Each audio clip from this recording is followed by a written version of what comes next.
And inflation has been running hot since last spring, since April, May of 2021. And some of the monthly numbers have come in, whether it's the producer price index, PPI or CPI. They're printing numbers that are the highest in 30 years, or sometimes longer. So we're going back to, if not the worst of the 70s, at least the early 1980s, but in some cases longer for these inflation numbers. So inflation is showing up. So that's undeniable. You can argue about the forecast, but it's here.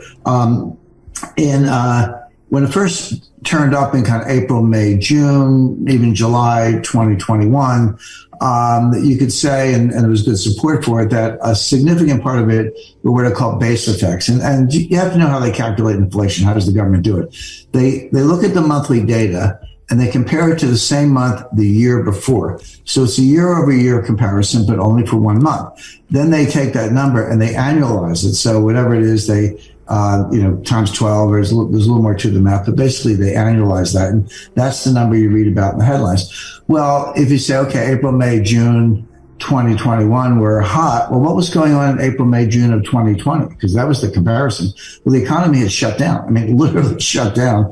The worst collapse since 1946. And one of the worst in American history. So we didn't just have low inflation in 2020. We had deflation. Prices were going down. So when you get to 2021, the year-over-year comparison, of course it was going to go up. Of course that was going to be more than usual. That was completely expected. It's hard to disentangle what I just described as the base effect from it's called real inflation, real price increases. But the best estimates were about half of it was a base effect. So if you were seeing a number of, 6% inflation, that was about what it was. You could say, well, it's kind of 3 real and 3 base effects because we're comparing to a very weak year.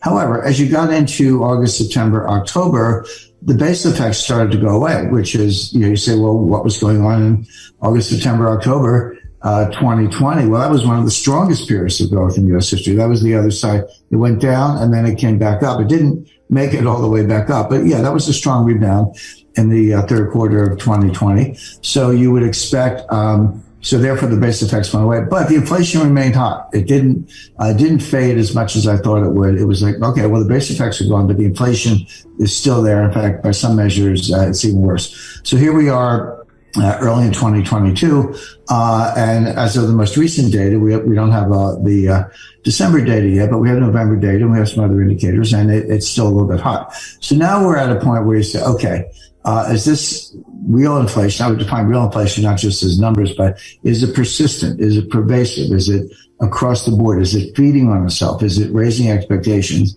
That's something to worry about. Or are there some specific causes we can point to and say, yeah, okay, that's causing a little inflation, but it's going to go away.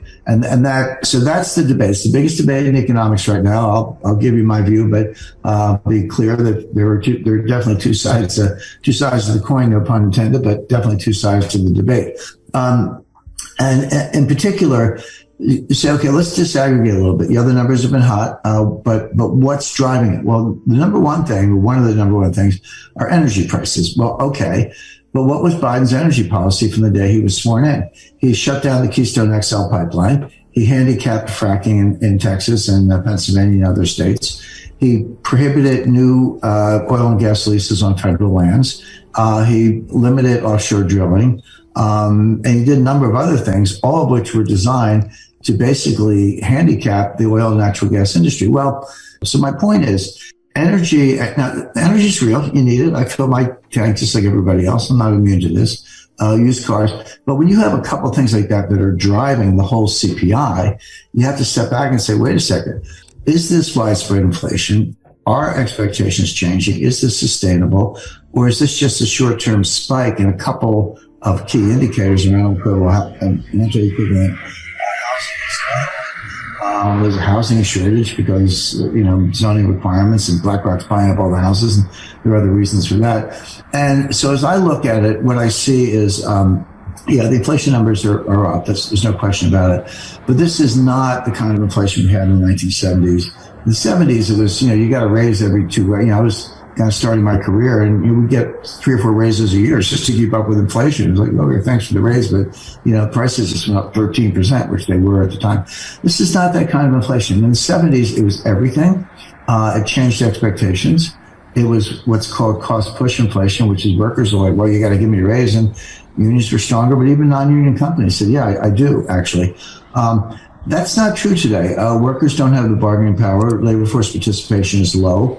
And like I said, it looks like a couple factors that are going to run out of steam, and the economy is slowing, and then we kind of can get into the whole supply chain debate. So just to sum up, I would look for disinflation. I'm not calling for deflation. Deflation is when prices go down.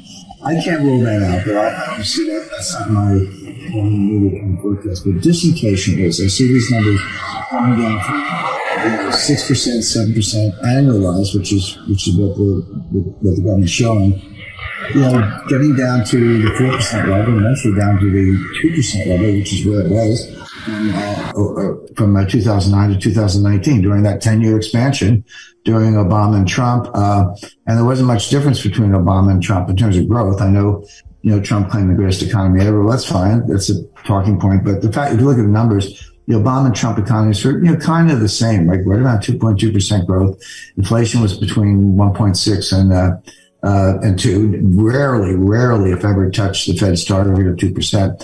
That's where it's heading again. So not deflation, but disinflation. This inflation bubble is going to go away. Disinflation is inflation at a lower rate. So now you still have inflation, but if it goes from 8% to 6% to 4% to 2%, which is what I'm saying, you still have inflation, perhaps inflation of 2%. And that's not trivial. Look at the value of the dollar and a half in 35 years. So it's, by the time you're, most people are young adults at the time the kids are in college. It's about 35 years, so, or less. So that's real. But, going from 8% to 2% is a big deal for a couple of reasons. Number one, it means that 8% number is not sustained. If it is, if I'm wrong, I don't think I'm wrong. I wouldn't be giving this analysis. But if I'm wrong and inflation goes 8%, then it's probably on its way to 15. So that's a completely different scenario. That's not the scenario I see. But you have to watch. That what you define as hyper or super inflation then? Well, you're getting close to hyperinflation at that point. And again, Kim, just to be clear, I do the analysis. I have a view. I look hard at the data. I have models. So I exercise a lot of care on this, but I don't just ignore the alternatives. Sometimes you're wrong and you have to pivot. So yeah, we should all be watching for signs of inflation. I don't see them. I see disinflation, which means you still have inflation, but it's at a much lower rate. But there's a world of difference between, let's say, 1.8% inflation and 6.8% inflation. Those are completely different worlds because one is much more manageable, but it also changes expectations. And expectations are the key. The Fed doesn't control inflation. Everyone's like, oh, they print money, you get inflation. That is not true. It's not true in prices. It might be true in asset prices. It might be true in stocks and bonds and real estate, but that's not the consumer price index. That's not what the Fed looks at. That's not what most economists or many economists mean when they say inflation. They're asset bubbles. Money printing can lead to asset bubbles, but it does not lead to price inflation unless velocity picks up. Velocity is a psychological phenomenon. So if you change the expectations and change the they change the psychology, and change the velocity, yeah, you will get inflation, but I don't see any of those things changing. What I see is this runs out of steam and we get back down to below 2%.